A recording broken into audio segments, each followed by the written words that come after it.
This is Ken Smith, reminding you it happened today, May 8th, but the year was 1521. Parliament presents an indictment against Martin Luther for heresy. He is excommunicated. Will spend the rest of his life teaching and writing, translating the Bible into German, publishing hymns. He will die in 1546 at the peak of the Protestant Reformation. Today, more than nearly 1 billion people around the globe adhere to the Protestant faith. It was on this day, May 8th, 1784, the only known death by hailstones in the U.S. occurs in South Carolina. It was on this day, May 8th, 1835, the first installment of Hans Christian Andersen's fairy tales are published. It was on this day, May 8th, 1919, declared Armistice Day, Remembrance Day, commemorating the end of World War I.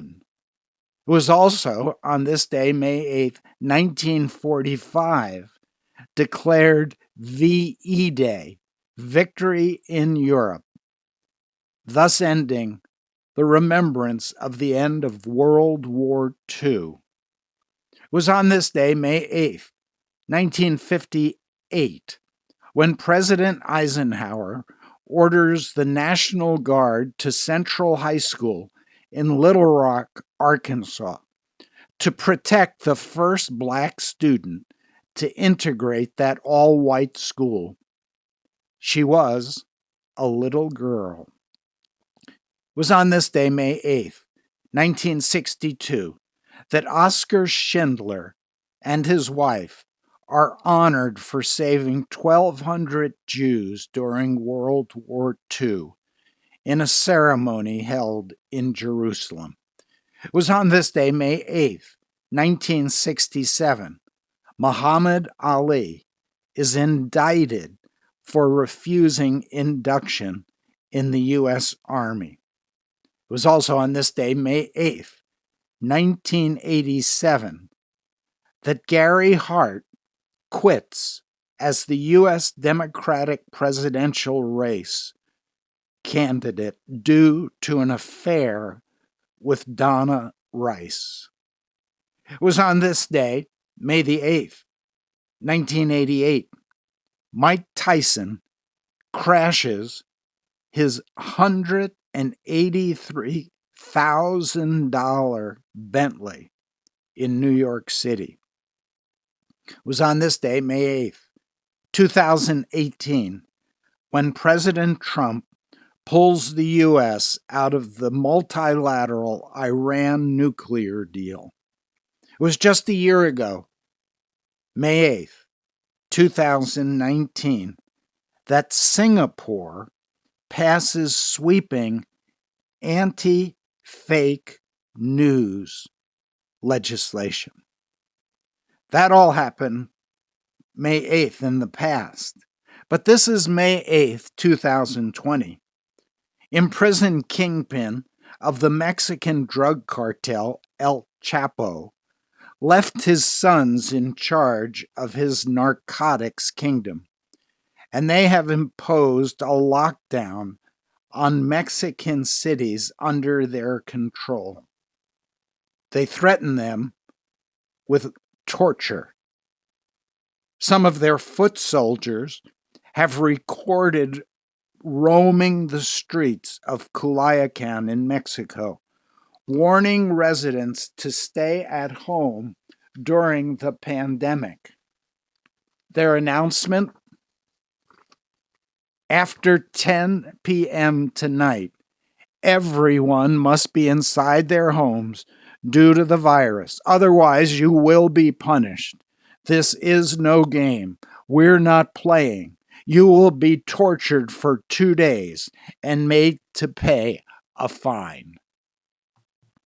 3 workers at an Oklahoma City McDonald's were injured by gunfire resulting from the restaurant closing off a section of dining because of social distancing. In Chicago, at the Cook County Jail, while wearing a required face mask to prevent the spread of the virus, Quentin Henderson, 28, was scheduled to be released from custody on a drug charge when he gave his identity to another inmate, Jaquez Scott, who paid him $1,000 for his identity. Scott, and not Henderson, was released by the sheriff's office.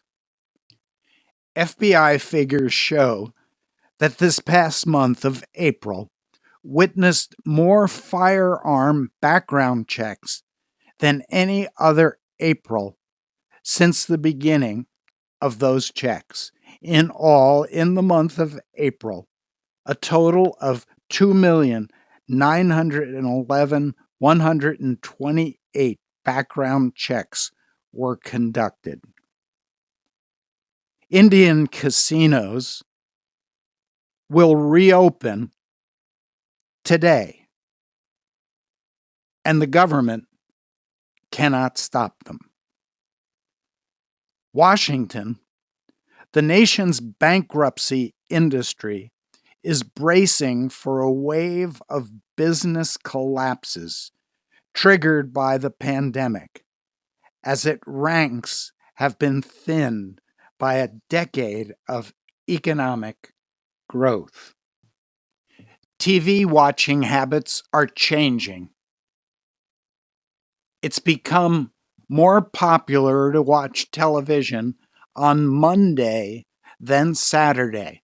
There's a 40% upswing in viewing of late night hours, with the largest increase between 11 p.m. and 2 a.m.